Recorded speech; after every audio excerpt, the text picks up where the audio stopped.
Inside New Orleans Sports with Eric Asher is underwritten by... At Villere's Florist, we deliver the magic of flowers 7 days a week to the North Shore and South Shore in the New Orleans area. Whether it's for birthday parties, baby celebrations, Villere's provides colorful floral displays for all. With a store full of fresh-cut flowers, exotic tropical flowers, orchids, roses, and even fruit baskets, our goal is to make your vision a reality. Villere's Florist, proudly serving Louisiana since 1969. Dave Miette Insurance Agency, 504-556-0809 or davemietteINSagency.com. For over 48 years, Southern Tires and Auto Repair has provided services across the New Orleans metro area. Southern Tires offers a range of tires for all vehicles and ATVs. We also have a full suite of auto repair options, including brake repair, rim repair, custom exhaust, steering and suspension, and so much more. Southern Tires and Auto Repair, 2550 Hickory Avenue in Metairie. Cnc Drugs is a family-owned pharmacy that's been serving Southeast Louisiana for over 50 years. Whether you need help taking care of an elderly family member, a growing child, or even a pet, Cnc provides patient-centered care for your entire family. Cnc Drugs, large enough to serve you, small enough to know you. Locations in Mandeville and Araby.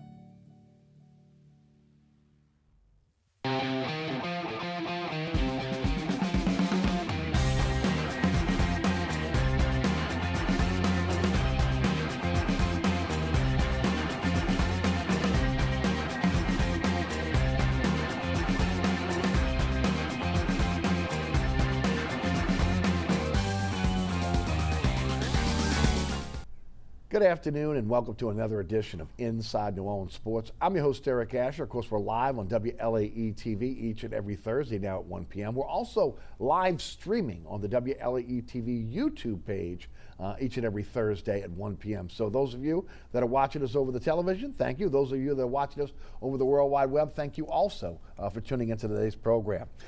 We are live from our state-of-the-art Pontchartrain production studios. And as always, we'll cover all the home teams, the New Orleans Saints, the LSU Tigers, the Tulane Green Wave, UNO, also the New Orleans Pelicans, all on the program today, and break it down for us. One of the best we have, award-winning journalist, Les East of CrescentCitySports.com, and so much more joins us on the program. Les, welcome back to the show. As always look forward to having you on the program. Why don't you tell the folks a little bit about what you got going on, as far as, again, who you're writing for and how folks can find all your great stuff. Well, thanks, Eric. Good to be back with you. Thanks for having me. Of course, writing for CrescentCitySports.com primarily. Very Pelicans-centric right now, but certainly the Saints are getting very busy, yes. So there'll be more of that going on as well. I'm covering LSU for SaturdayDownSouth.com, and they should be posting sometime in the next week some questions I have going into spring practice, which I believe begins next week. And so that will be picking up a bit as the Tigers hold spring practice. And so those are the main things I'm doing right now. And we've talked about this before, there's just no off season these days. Not at all. So weird also, again, as we are having this program today, because sitting in my home, waiting on the Sacramento Kings and the New Orleans Pelicans to tip off last year at this time, and of course, we were out just in the infancy of, again, the shutdowns because of COVID-19. But today was the day that sports shut down. And again, for a lot of us that cover sports, involved in sports, that love sports, that watch sports, that are season ticket holders, it was a whole new way of life. Again, without having sports for so long, and then of course. The opportunity to get sports back without fans. It's been a really, really weird year as far as sports go in COVID-19. Yeah, it has been, and I'm going to have a column posting on CrescentCitySports.com after the Pelicans game tonight that ties into the one-year anniversary of that crazy Wednesday night last year, March 11th, when the Pelicans were supposed to be the last game that night in Sacramento, as you said, and they were going to suspend the season after that game, and the Pelicans refused to play. because one of the officials in that crew had worked a Jazz game 2 nights earlier, Yes. and Rudy Gobert of the Jazz had tested positive. And if you think back, you know, COVID was kind of becoming a big deal then, right. but leaders didn't really know what to do about it until Rudy Gobert tested positive. Yes. And Adam Silver said, we're shutting down for at least a month. Nothing had really been shut down. that's right. And then conference basketball tournaments, NHL, MLB, all Right. within like 24 hours. And then it was like business and political leaders were like, oh, the NBA shut down. This is a big deal. Yes. You know, Adam Silver was really the prime mover in whatever you think of the shutdown. He was the prime mover in getting people to take action 1 year ago today. Yeah. And the Pelicans were kind of at the center of that because they were the featured game Yeah, on TV, or would have been had the game been played. Right. Amazing, again, where we've come from there to now. Of course, the positivity rate is down. Hospitalizations are down. Those on ventilators are down. Those that are that have the opportunity to get the vaccine or getting immunized. So we're seeing that move forward. And the hope is that as we get through this basketball, the rest of this basketball season, with March Madness starting next week, the NBA playoffs on the horizon, the second half of the season starting tonight, by the way, for the Pelicans, started yesterday for the rest of the NBA, that by the time we get to football season, we'll have full stadiums once again. At least that is the plan. Yeah, we hope so. And tonight the Pelicans kick it up to 3,700. Still a long way to go, but that's the third time they've increased capacity. Yes. So that in itself is an indication things are trending in the right direction. And hopefully football starts on time. There's no reason to think it won't this year compared to last year. Full stadiums would be outstanding if that could happen. And I do believe the University of Alabama, if it hasn't committed to that, it is seriously considering planning to have a full stadium for all of its home games next year. And I think LSU and other colleges in the NFL are certainly hopeful of doing that.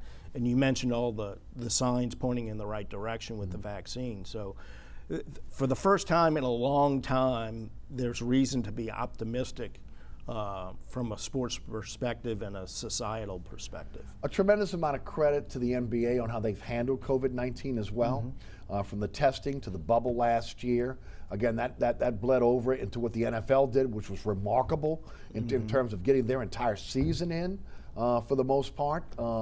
So we've seen, again, the NBA kind of being the first, but we've seen, again, incrementally these leagues, again, believe in the science, to utilize the science to, again, allow these games to go on, because there was a dearth there for a while where, again, Americans didn't know what to do with themselves. They were stuck at home, they couldn't leave, and then, of course, there was no games to be able to watch because everything was shut down.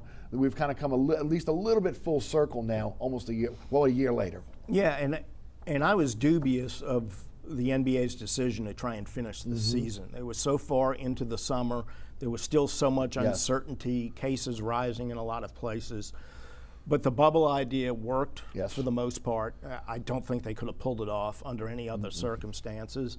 And they got through it, and they finished it, and they crowned a champion. And that, they had to shorten this season, start this season late. But each step of the way, I think you do have to give Adam Silver and the NBA a lot of credit for trying to maintain some sense of normalcy, but doing it in as responsible a way as they could.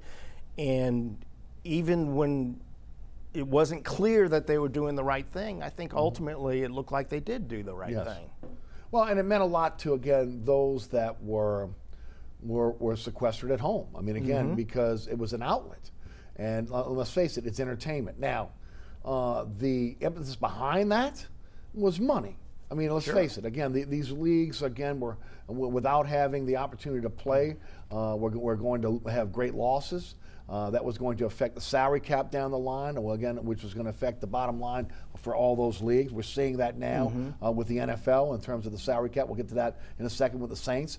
But again, in a lot of cases, they need to salvage the season because of TV deals, because of from a monetary standpoint, and they did do everything from a health standpoint to be able to try to protect their players as well. Yeah, and that's the nature of business, and sports is big business. No doubt. And so money drives business. That's Yes. why businesses exist, is to make money. And I think they struck the right balance. Yeah, they were motivated primarily by money to try and get back into business, but they never let that get in the way of doing the right thing health-wise. I agree. So, yeah, they were driven by money, but they never let money force them into unsafe decisions. And that's a very difficult balance when you're dealing with something that you're still learning about in terms of the pandemic. And things were so different than here in America than they were in Europe in a lot of cases back then, if you remember. Again, with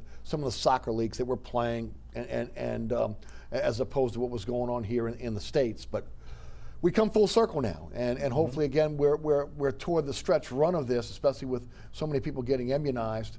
Again, we'll see those full stadiums in the fall, and we'll get back to that sense of normalcy, getting to festivals, going out to restaurants, having a cocktail at your favorite bar, and again, family get-togethers, which is really something a lot of people haven't had a chance to be able to do because of, again, this horrible disease. Yeah, and it would be great if college football kicks off on Labor Day weekend and the NFL comes right behind them, and you have full, or at least nearly full stadiums, even if you have to have some sort of social distancing, at least initially. I think at that point, people could handle that a lot better. But full stadiums would be ideal, and it looks like we're heading in that direction. Yes. Let's just hope people don't let their guards down. Again, let's hope again that people continue to take this seriously, and again, utilize what's out there in terms of the immunizations. There's a debate over again whether you should take it or not. Again, I'm going to get mine. We talked about you're getting yours. Again, it is what it is. If only to get back to a sense of normalcy. Let's shift to the Saints. The salary cap floor was announced yesterday, $182.5 million. The Saints have about $4 million in rollover money from last year's cap, so their cap floor will be $186.5 million. It is about $16.3 million less than last year's cap, a lot less. There were a lot worse scenarios out there that were being thrown out, okay? But again, the NFL was able to work this deal out. Still no word on the new TV deals, which we thought would influence this, and obviously, again, maybe make the cap a little bit closer to what we thought it was going to be last year. But still, this is not as bad as we thought it was going to be. With that said, Saints have made a lot of moves over the last few days. Today, they cut Janoris Jenkins, saving $7 million against the cap. You set the count $14.2 million against the cap. There is dead money now of $7.2 million. I'm interested to see how they play that. Will they amortize that over so make him a post-June 1st cut? And then amortize that over 2 seasons, which is really what they have to do with these cuts going forward because they are hurting so much against the cap now. They signed Marcus Williams to a 1-year. They placed a franchise tag on Marcus Williams. That tag is worth $10 million for 1 season. They cut 33-year-old Emmanuel Sanders, $6.5 million in savings, $6 million in dead money for the Saints. They also cut Quan Alexander, which was not unexpected, saving $13.2 million against the cap. There is a possibility maybe he comes back if he's healthy at a reduced rate. But again, the Achilles tendon injury, that's an issue. Malcolm Jenkins restructured his deal, saving the club $3.4 million. Andres Pete restructured, saving $6 million. He's an interesting one because his deal originally was a 3-year deal in a 5-year deal. They could have gotten out in the 3rd year. Looks like that's not going to happen now with them kicking that can down the road and reworking his deal. They re-signed Dwayne Washington and also again Cam Jordan over the weekend. Reworked his deal, $18.9 million. It ends in 2023. His cap number now is $9.356 million. Demario Davis also over 30. His deal ends in 2023. It was $10.8 million. Now it's $6.88 million. And then they re-signed Ty Montgomery to a 1-year, $990,000 deal. Now that's on top of, again, some of the other stuff that we've talked about over the last couple of weeks of, again, guys that are reworking the cap. Brings us all to this. Saints are probably somewhere around 25 or 20, somewhere in the 20s million over the cap right now. They still have work to do by next week, March 17th, St. Patrick's Day. They have to be under the cap and be because of the start of free agency. Your thoughts on what Mickey Loomis has done so far to get under the cap, and then we'll get into some maybe future either cuts or reworking deals down the line. Well, I think they've done a good job. The numbers I saw on the cap went down 8% this year. It normally goes up about 7%. Right. So that's a pretty dramatic shift. $100 million, basically, that they had to get rid of. They've done somewhere around 75 to 80% of that without having a blockbuster move, without having to do something, get rid of one of their really outstanding players. But if you look at the way this has evolved the last couple of days, the last two were Emmanuel Sanders, who's probably not a guy they wanted to get rid of. True. Janoris Jenkins, probably a guy they would wanted to get rid of even less. Yes. So I think they're getting toward the bottom of their list. They're getting to those guys that they were hoping to avoid releasing, right, but now are at the point where they have to. And I look at them re-signing Ty Montgomery, who looked pretty good last year. Right. Dwayne Washington, right, who's a special teamer but also a running back. And I just wonder about Latavius Murray. Yes, so do I. Because they still $20 million in the next week with all the things they've already done. There has to be a fairly big chunk or two or three that still has to come. And I look at those moves, locking up the next two running backs in line, and I just wonder if he might be a guy who potentially is somebody you have to get rid of. I'm not sure that decision's been made yet, but I think they're positioning themselves to make that move if they have to. If they release him, they save about $2.5 million under the cap there. Okay, they get two. Okay, but and you can say, well, that's $2.5 million. But remember, they released Josh Hill, and they only had a savings of $2.5 million. Right. So again, you're right. They're getting down to the nitty gritty here when you start talking about that.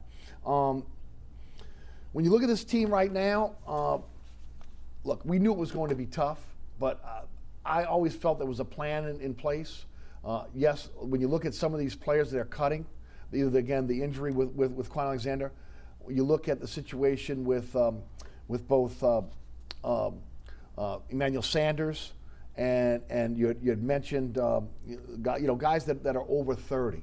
I mean that's another part of this deal. Janoris Jenkins is over 30. Sanders over 30. Do you want to extend them? They extended two guys. Well, they extended two guys, but again, basically what they did was they reworked the deals for two guys that were over 30. But these were two core guys in Jordan and Demario Davis. Right. The question is, the Saints don't seem to be willing to be able to extend guys that again are on the last part of their career at this point. Let them go out, test free agency. I still think there's a chance that some of these players could be back because there's a possibility that salaries may be flat this year because of the COVID-19 losses, and the cap did not go up incrementally as it has in the past. Yeah, and they, that I don't know if they exactly have a formula, but there are a lot of factors they take into account. Certainly, age has to be one of them, and when you're choosing them, now certainly a 30-plus Demario Davis and a 30-plus Cam Jordan is different than a 30-plus somebody else. Yes, you need those guys. So, yeah, age is one of the things they have to factor in. I think one guy who would be a candidate to come back if the circumstances are right at a reduced salary would be Josh Hill. Right. That was, even though he's not a marquee player, that release surprised me a little bit. It did. Because he's a smart player, he's a versatile player, he's been around a long time, he's a Sean Payton guy. Right. And he's an integral part of this offense. Yeah. Payton called him the front door, right? The front porch, I think he said, or front door, yeah. Because again, every play kind of starts with what Josh Hill does within that. Yeah, how do you replace that? Right now, they don't have another tight end on the roster that does what Josh Hill did. Troutman is your guy that really kind of is your pass-catching tight end. I don't know if they feel like he can do that down the line. So I agree. I think that's a guy that may come back. Yeah, and they're thin at tight end because they also released Jared Cook. That's right. Which wasn't a surprise. And another guy over 30. Yeah. Yeah, I think when you looked at the list of guys who were likely to go, he was very near the top of the list because of age, money, and not living up to what they had hoped when they signed him 2 years ago. So there's still work to be done. You used a term there that everybody uses, and it's a good term, kicking the can down the road. But one thing I do want to say, I see this on Twitter all the time. I've heard this every year for 10 years, how the Saints can't keep kicking the can down the road. But they can. They're going to have to pay a price, and they're going to be terrible for 2 or 3 years in a row. No, it never happens. No. They know what they're doing, okay? Yeah, you kick it down the road because you have to deal with this year, and then you position yourself to do what you have to do next year and the year after and the year after. So the fall off they had was 2014 to 2016, where they go 7-9, 3 years in a row. They had terrible drafts, and they missed on some high-priced free agents. It wasn't because of the cap situation they've had. So I've been hearing for 10 years that the Saints can't keep kicking the can down the road because it's going to blow up on them, and it never has. They know what they're doing. They have a plan, and their job is, if you're going to have a good team, you have to spend a lot of money on players, which is going to put you up against the cap every year. If you're $30, $40 million under the cap, you're going to have a bad team because you're not purchasing good players. So, all of this hand-wringing and clutching of pearls about the Saints kicking the can down the road, I think sometimes gets a little out of hand. They know what they're doing. They always work it out. Now, they are going to be limited in what they're able to bring in this year to fill some of these holes. So the cap is having an impact on their offseason. There's no doubt about it. But, moving the kicking the can down the road is not inherently a bad thing. Well, and of course, they set up these contracts to kick the can down the road. I mean, again, you're seeing this now, the ability to be able to take a base salary and move that and transfer that into a signing bonus, which they can amortize over the life of the deal. The use of these dummy years, which again, they have become famous for now, to be able to extend contracts so that bonus can be extended again even further, so you're not taking these cap hits. That's the formula there. That's the formula that they've utilized. And I mentioned to someone the other day on Twitter who was questioning the same thing. I said, this is the path they've chosen. They will stay on this path for as long as Sean Payton and Mickey Loomis are here. They're not going back to 7-9. They're going to stay contenders. Okay, so that's what they're going to do. And they've had this planned out, again, years in advance. What they didn't have planned out was COVID-19 losses. But yet they've had a year to prepare for this. So again, from that standpoint, and look, they probably knew this was Drew's last year as well. And of course, that mechanism has already started with, again, moving the signing bonuses into over the next 2 years, which is the dead money, which will be, and then of course taking that $1 million base salary. The wide receiver position with Emmanuel Sanders, I understand, because you have some young players that have upside. The issue you have at the cornerback position is you don't have a lot of depth on the outside. Okay, so the releasing of Janoris Jenkins, it means that they're going to have to find another corner. Whether it's going to be in the draft or it's going to be in the free agency, they're going to have to bring another starting corner in. Of course, the other part of this is, and they can open up some more cap room, again, signing Marcus Williams to a long-term deal now, not taking that $10 million cap hit against the cap this year with the franchise tag, and then $11 million and $10 million respectively between Ryan Ramczyk and Lattimore in their fifth-year options. Extending them would also, again, open up more cap room as well. Yeah, I think all of those things are in play, and you're right. Janoris Jenkins is the most significant loss to this point because he's a starting cornerback. Those guys are hard to come by. And like you said, they don't have somebody ready to step in and take that spot, so they're going to have to go outside, draft or free agency, maybe even a trade, and get somebody to take on a very important position. I think they probably feel like they can get a long-term deal done with Marcus Williams before the 17th, but they're covered by the franchise tag if that doesn't happen. Now they're even more determined to get a long-term extension done with Marcus Lattimore because they don't have the other cornerback. And I think Ramczyk was probably a bigger priority than Lattimore. True. So I think all of that they have to feel pretty good that they're going to get that done by the 17th. And that's going to open up big-time cap room for them as well. Yeah, and I mean, you're talking about $30 million just off the top of my head, about $35 million off the top of my head right there if they sign these guys to long-term deals with, again, a minimal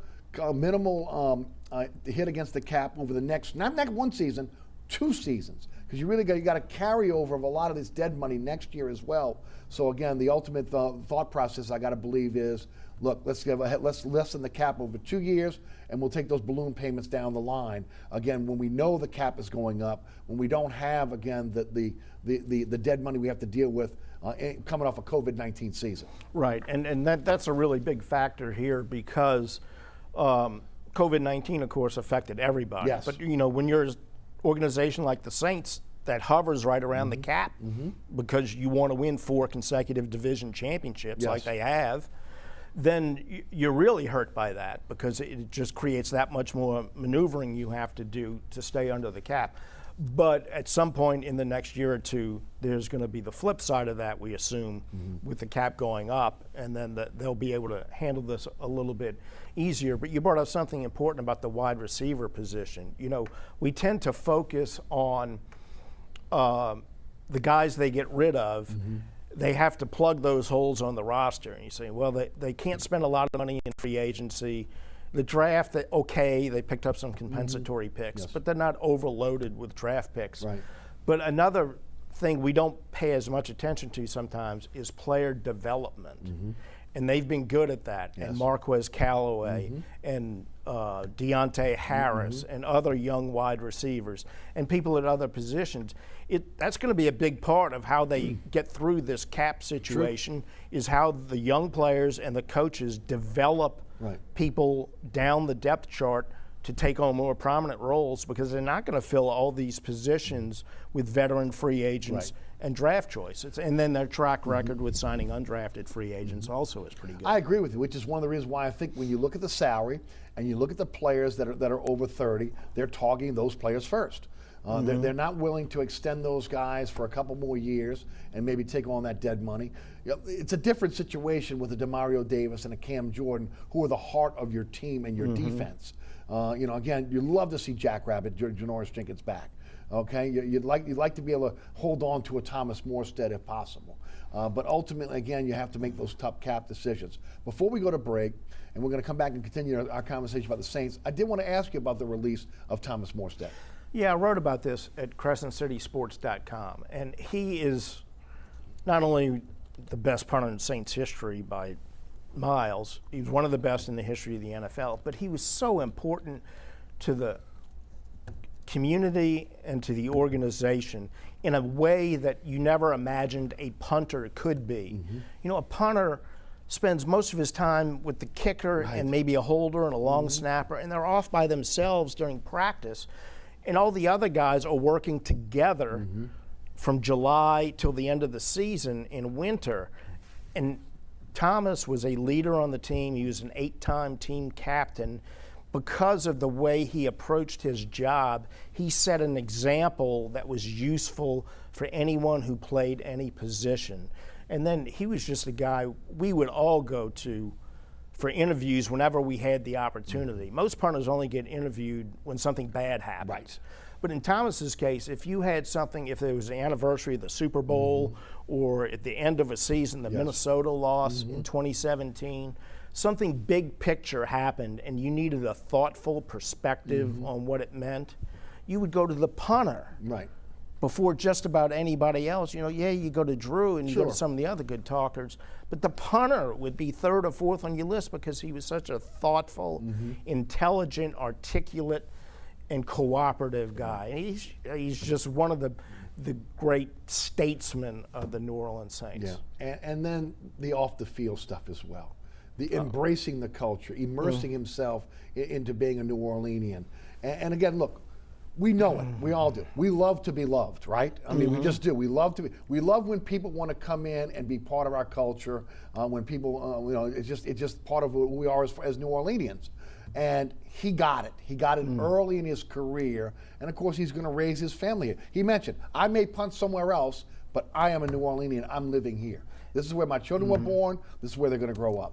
And he had a great quote last week after he was released. He talked about being accepted into the New Orleans community, and he said he discovered right away that really authenticity was all that was required to be accepted. Isn't that the truth, and though? he's an authentic guy, Right. and he was accepted, and good for us. We were able to keep him after the Right. Saints' career is over. No, I agree. And that to me, that is the epitome of New Orleans. You can tell when somebody is fake.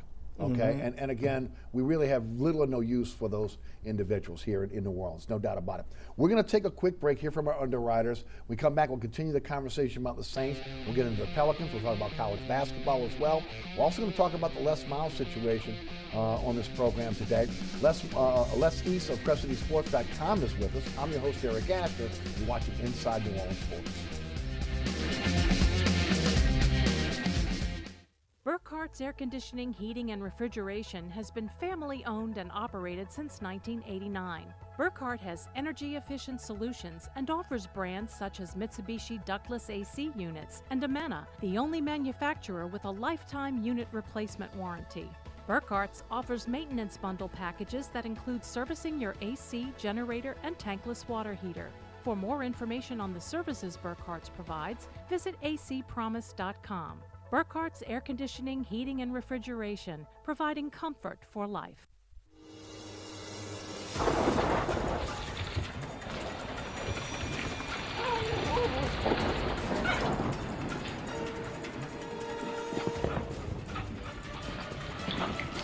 Experiencing rough weather with a bad roof can be a nightmare. It doesn't have to be. Suburban Roofing, because when it comes to roofing, there is a difference. Located at 3701 Iberville Street in Mid-City is Katie's Restaurant and Bar. Open 7 days a week, Katie's offers daily specials for lunch, dinner, and Sunday brunch. Serving New Orleans cuisine such as fried shrimp platters, grilled redfish, and a fully stocked bar. And don't forget about our expanded event seating and local entertainment. Featured on the Best of Food Network's diners, drive-ins, and dives, Katie's Restaurant and Bar. Get it? But again, the Saints' biggest problem is video. Here we go. Welcome back to Inside New Orleans Sports. I'm your host, Eric Asher. Les East, award-winning journalist, is with us from CrescentCitySports.com, Saturday Down South. Just a quick note here. The Saints, as Les mentioned in the last block, have been awarded compensatory picks.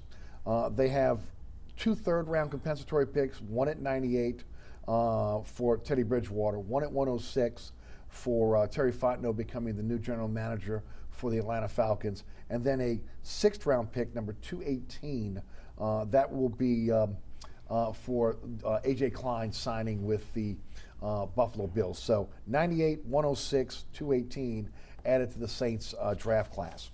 Let's talk quarterback. Russell Wilson first. Last week, the Seahawks said that they're listening to offers. I've doubted they're going to move him unless it is just an untenable situation. It's $58 million in dead money that they would have to eat. Now they could spread that over 2 seasons. Well, they were only $11 million over the cap when the new year starts. So, first of all, do you think he's going to be traded, and do you think that the Saints have the assets or the inclination to go after Russell Wilson? Well, I think everybody in the NFL has the inclination. Right. I don't think he'll be traded, not only because of the monetary situation, just because he's irreplaceable, not only on that roster but in that community. And but if it is an untenable situation where they decide this relationship is so bad, if we force him to stay here, it's going to do more harm than good, then they would have to make a trade. I don't think he's that type of guy. I think even as unhappy as he might be, he would still go out and do everything he could, and he would not be a cancer in the locker room. But if it got to the point where a trade was something Seattle was determined to make, I don't know that the Saints would have the assets, because there are going to be numerous teams bidding against one another to get him. And, you know, the Saints are just trying to get under the cap. Right. Okay. And I just think somebody would put together a bigger package. It would be great if it happened. Hey, you replace Drew Brees with Russell Wilson. Right. Hey, that would be pretty cool. Yeah. But I don't think, I think it's extremely unlikely he gets traded. And if he does get traded, I think it's very unlikely the Saints would be the team that acquired him. I think the Saints, you got to pull out all stops. You got to find out what it takes to get him. Sure. But I think the issue is that draft assets you don't have. And nobody wants, again, a first-round pick that's going to be at the end of the draft, first round, which is a glorified second-round pick, no matter how many you're giving up, which means then you're giving up players. And the Saints have cut, you know, players that were really a big part of this team and guys that each and every week were contributing to victories. On top of that, they got dead money issues too. If you start trading players, again, their bonus becomes due, which becomes dead money, and that's even more dead money you have to account for. Now, again, Russell Wilson's contract is not bad because it's about $19 million a year for the next 3 years. The last year is $23 million, and it's a $5 million roster bonus because Seattle will eat the entire signing bonus of about $58 million that is left. But you got to remember, if you send Michael Thomas off, you've got to eat his bonus. If you, doesn't matter who it is, that you know, a Lattimore would be one that again you wouldn't hurt you because he's on his 5th-year option and there's no dead money. Yeah. But again, that's one of the things, the hurdles that I think the Saints have to overcome is, yeah, you'd like to have him, yeah, you can give up some assets, but you're just getting deeper in cap hell because of the dead money.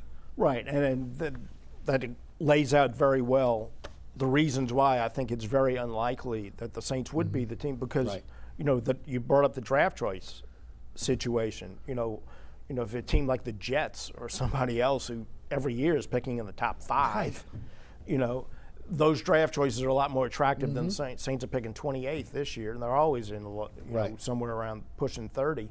So I just don't see that being helpful to the Saints, and that with the penalties they would have to pay in terms of dead money with the bonuses, like you said, out of all the teams in the NFL who would want to have Russell Wilson, somebody out there is going to be in a better situation than the Saints, and they're going to be able to put together a better package, I would assume. Yep. That leads us to Jameis Winston. We've heard something that's been unprecedented for the head coach of the New Orleans Saints, Sean Payton, to go out and almost be politicking for Winston on national radio shows, podcasts, etc. Do you believe Winston will be the starting quarterback for the New Orleans Saints, and what do you think it's going to take to get him? Because at least his agent's putting out there's a market for Jameis Winston. And so is this something that's going to happen before the NFL New Year where they sign him, or is he going to test free agency and ultimately come back to New Orleans? Well, judging by that comment, it sounds like he has a pretty smart agent. So I would think they would want to test the waters before they re-up. Now, those are both complicated questions. Let's start with the offseason first. I think there is a bigger demand for him on the open market than there was for Teddy Bridgewater 2 years ago when he re-upped, because Jameis Winston doesn't have the injury situation that Teddy had. And so I think somebody would there are teams out there that would look closely at Jameis Winston as a starter for next year, quite possibly. So I think he could get a better offer there. The Saints would probably have to give him a multi-year deal and have to pay him more than they paid Teddy 2 years ago. But until he gets out on the market, you don't know what's out there. There's already been 2 major trades involving quarterbacks this offseason. There are some quarterbacks in the draft. So there's a lot of fluidity with the quarterback market. So I don't know what kind of offer is going to be out there. I think it would be smart for Jameis Winston to stay here as long as it's economically feasible for him to do so. So I think there's a good chance they are able to re-sign him, but until all it takes is one team to pay way too much, and the Saints can't match it. Now, let's assume he does come back. Does he start? Here's the weird thing about this is, you know, Sean Payton loves Taysom Hill. He talked about him maybe being the long-term solution once Drew Brees retires. But you have to decide if you make Taysom Hill your starting quarterback, you're sacrificing all the other things he can do for you, and he has started 3 games in the NFL. And you're losing weapons already, right? In this. Yeah. So if you re-sign Jameis Winston, and you can, and even though they're different styles, if you consider them roughly equal quality players, if you start Jameis Winston, then Taysom Hill keeps doing everything he's done all these years, which is what earned him the big contract in the first place. Agreed. So Taysom Hill's versatility works against his campaign to be the starting quarterback. It's just an unusual situation, but as a practical matter, that definitely works in Jameis Winston's favor in trying to win the starting quarterback job, assuming he does come back. Yeah, I would agree. Let's shift gears to the Pelicans. 15-21, they're currently in 11th place with a tie with Memphis. Again, the play-in tournament will consist. The cutoff line is the 10th team. So again, they're in that situation right now. The state of the Pelicans thus far this season has been consistently inconsistent. The trading deadline is March the 25th. Your thoughts on where they are now, and do you anticipate David Griffin being aggressive at this trading deadline? Again, trying to be able to fix what ails this team, which to me is the inability to play defense on a consistent basis. Yeah. Well, there's no question. It's very simple. Stan Van Gundy said it countless times. Eric Bledsoe said it multiple times. J.J. Redick said it last week. You know, they don't play good enough defense to be a good team. It's that simple. And mostly that has been attributed to a lack of effort. You know, I agree. You know, they don't play hard on defense as consistently as they play hard on offense. And that's not a scheme thing. That's not a coach thing. That's the players. Okay, so either they're prepared to start doing that, or they're going to continue to be a below average team. And, you know, one thing I learned when the Hornets first got here, seeing NBA games up close over a number of years, whether it was a good Hornets team or opponents that came in, there is a significant difference in the intensity when you come out of the All-Star break. Yes. It's like this is the first step towards a playoff run. The good teams turn it up a notch or 2 or 3 right out of the All-Star break. I want to see what the Pelicans do tonight against the worst team in the NBA that beat them shorthanded by 10 points several weeks ago, followed by another below-average team in Cleveland, and then a very good team in the Clippers on Sunday. So let's see if the Pelicans turn it up a notch. And I think David Griffin's going to be watching to see, do we have keepers on this roster? Who are the keepers who turn it up a notch? And so he's going to do his due diligence, but I don't think he's going to make a panic trade. He's going to listen to offers. He's going to burn the phone lines. But, you know, the guy we're inevitably going to get to is Lonzo Ball.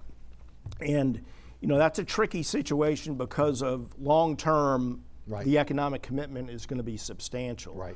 But I've seen enough from him over the last month or so. I think he is a very important piece of their future going forward. I don't know how you let him walk out the door. I mean, I just don't. You can't. You cannot allow young players with talent who are just coming into their own to walk out the door. $13 million next year as a restricted free agent. That's what the qualifying offer is. Again, remember, they chose not to pick up his 5th-year option. Again, that means that every team in the NBA will have a chance to sign him. Now, the Pelicans have a chance to be able to match any offer at that point.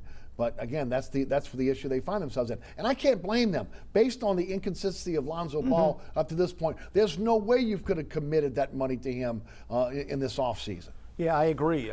They made the right decision in not committing all that money to him initially. But they're at the point now when you look at the way he's played this year and you look at this team, and you know, and Kyra Lewis is a nice player. Yes, he is. Looks like he's got a nice future, but I'm not sure that 2 years from now you want him to be your starting point guard instead of Lonzo Ball. Based on what I've seen in Ball's development since he's been here. So I don't think you trade him unless somebody just overspends for him.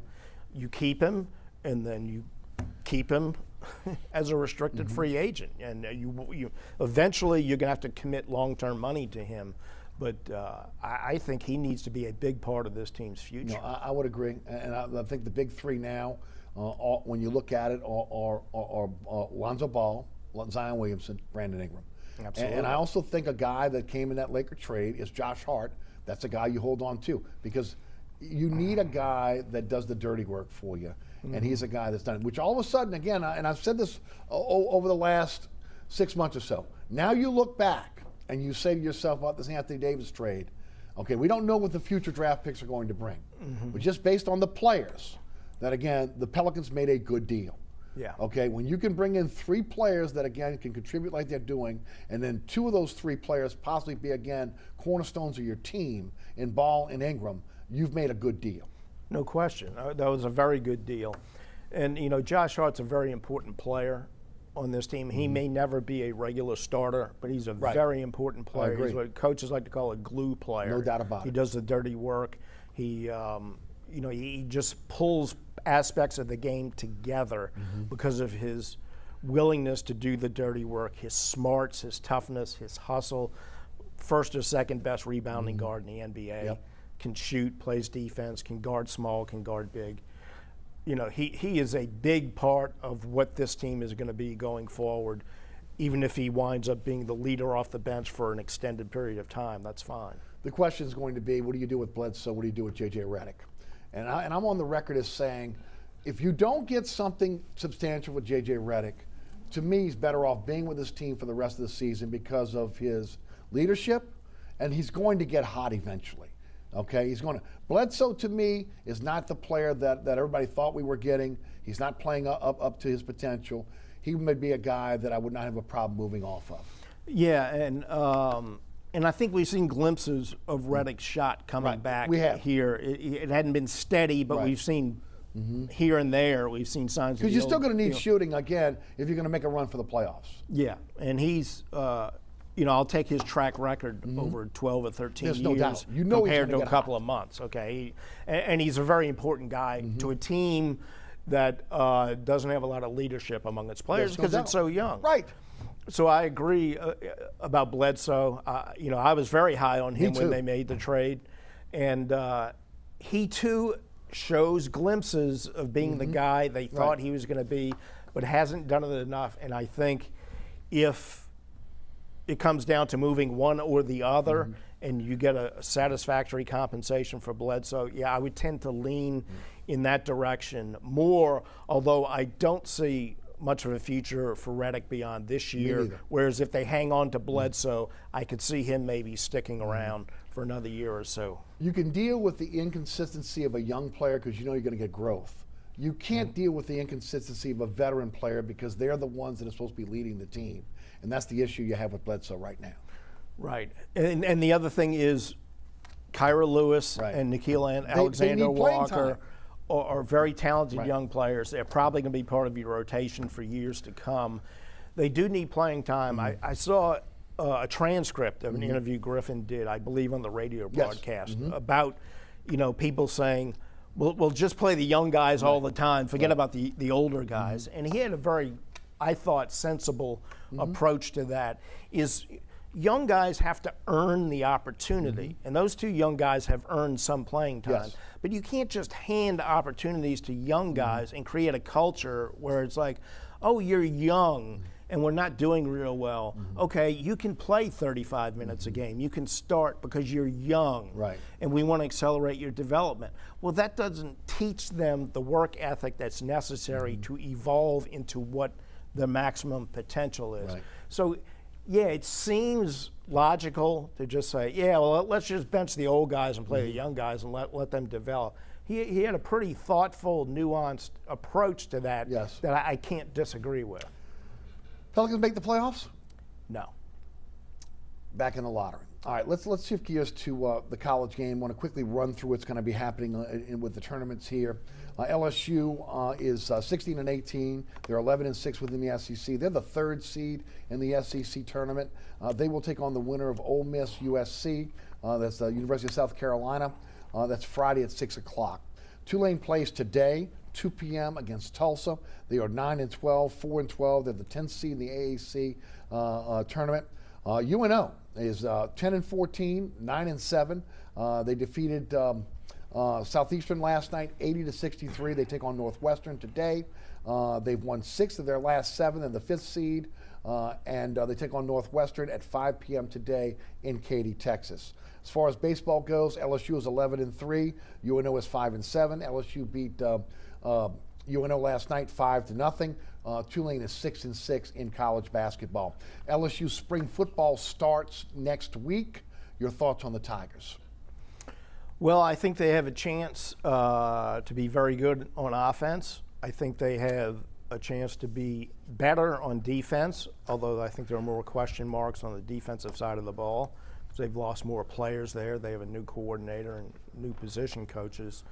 A lot more uncertainty on the defense. But the offense, they have the whole offensive line. We were talking off air about this. It's kind of a mixed bag there. You got all your starters back on an offensive line that disappointed you last year. So, you know, how good is that? But they had a lot of disruption to the unit last year. I think if those 5 guys are together and they have their heads screwed on right and they stay healthy, I think the line has a chance to be a lot better. I think Miles Brennan answered all the questions last year, even though he didn't get to play a whole lot. I think he could be poised for a very big year. They have plenty of skilled people.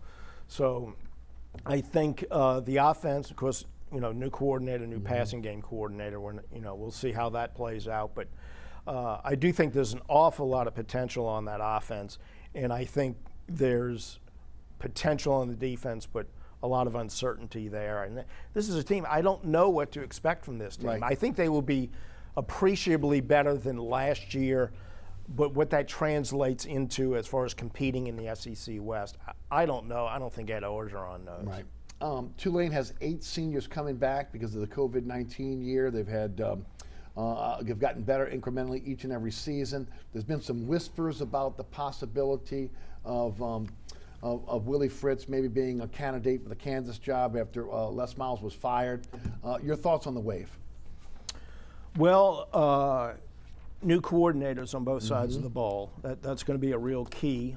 Getting those starters back who are taking advantage of the extra year certainly is going to be helpful.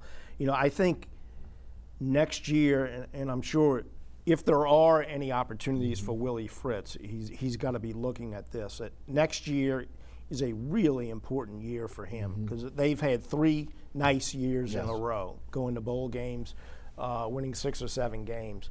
But and for Tulane, that's very good. That doesn't happen very often. Right. But at the same time, if you're ready, if you're Tulane, you're ready to take another step. You're ready to win 9 games. You're ready to compete for a conference championship or, you know, get into the championship game. And I don't know if he's ready, if this team is ready to take that step next year. And if they don't take a step, then it's going to be, you have to wonder if maybe they've hit the ceiling. And it might be the time for him, if he's ever going to leave on his own, now might be the time to do it. I just don't know that Kansas is the place. And not just that, he's 60 years old. So that's one of the reasons why if he's ever going to do it, I mean, I'm 60, it's going to happen soon. But at the same time, you don't want to pick up and move again and start over again if you're a head coach, because there is a life expectancy today in terms of, again, the age of a head coach on how long you can be effective with young players. And if you're going to leave, I don't think Kansas is the place you I go agree to. with you. And Kansas was a job of last resort for Les Miles. Sure, it was the only one he could get. Okay, it was the only one he could get. That gives us headway into Les Miles. We've got about 4 minutes left, and I want to get into this. We all know now because of the reports that have been out about the situation at LSU with looking the other way with sexual assault, sexual harassment, and the situation with Les Miles now, and of course the issue of the cover-up that went on with Les Miles within the LSU program, asking to only have young female students that would work in the athletic department that were blonde hair and had big breasts. The situation with, again, sexually harassing or, again, assaulting young women, kissing, having the burner phone, touching, asking to go to a condo or hotel with him. And then the cover-up subsequently with the Board of Supervisors, in which they felt they had to put a wall around Les Miles to protect him. F. King Alexander, the chancellor, knew about it. Joe Oliva, the athletic director, asked him to be fired in 2013. That was turned down. Your thoughts on this situation? Got about 3 minutes. I'll just give you an opportunity to expound on it. Well, the protection of Les Miles, the protection of football players, Yes. charged with serious crimes by credible witnesses who are not treated as credible witnesses. Other programs in the athletic department having similar serial issues of not taking victims seriously is shameful for everyone involved, not only in the LSU athletic department, but throughout the LSU University administration. There are numerous people there and who have moved on to other places. Anyone who was aware of what was going on and had any role in not pursuing proper disciplinary action and legal action Yes. against the accusers and protecting the students they were entrusted with, No doubt. deserves to be investigated, punished severely if found to have done wrongdoing, and they should get the treatment that the athletes did not get because they were privileged. And the people who covered up for the privileged athletes should no longer be privileged, whether they're at LSU or elsewhere. And I think there could certainly be legal action here somewhere. It'll be up to individual employers for people who've moved on to decide what to do. But the NCAA, they may have to put together a separate task force, because we're not done with Will Wade yet. No way. So the NCAA might as well go and buy their own condominium in Baton Rouge and set up shop, because there's an awful lot of stuff for them to look into. Lack of institutional control, this is the epitome of it, isn't it? Absolutely. And in fact, whatever institutional control existed was done to cover up wrongdoing. Right. So, it wasn't like they just they weren't paying attention and stuff happened below their feet. They were covering it up. They were actively choosing not to police themselves, which is as bad as it gets. Right, which means, again, between, the recruiting violations that have been alleged and now this situation, the NCAA is coming, and they're going to be entrenched, not just in the basketball program, in the entire athletic program. And the thing that this does is this goes far behind athletics as well, as you mentioned, all the way up to the chancellor's office, all the way up to the president's office, and of course the board of supervisors as well. Les, I couldn't have said it better myself. And again, we appreciate your time today as always, telling it like it is. Thanks so much for being with us here on Inside New Orleans Sports. My pleasure. Les East, award-winning journalist from CrescentCitySports.com. Thanks so much for tuning in. Remember, there's a lot of ways to be able to catch our program now. There's a rebroadcast tonight here on WLAE-TV at 6 p.m. Also 10 p.m. on WLAE-TV2, The Deuce. Friday night, 9 o'clock on Pelican Sports Television, 10 o'clock on WLE every Friday night. Saturday, 2 a.m. on The Deuce.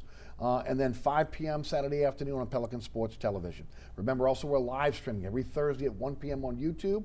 You can catch us on the WLAE-TV YouTube page, also at ericasher.com, on my social media platforms, at Eric_Asher on Twitter, and Eric Asher on Facebook. Also, you catch me on the radio 4 to 6 weekdays on 106.1 FM. You can listen live at ericasher.com. The podcast is available on all the major podcasting platforms. So again, check us out on the radio. Special thanks to Les East for joining us on the program. Always great to have Les.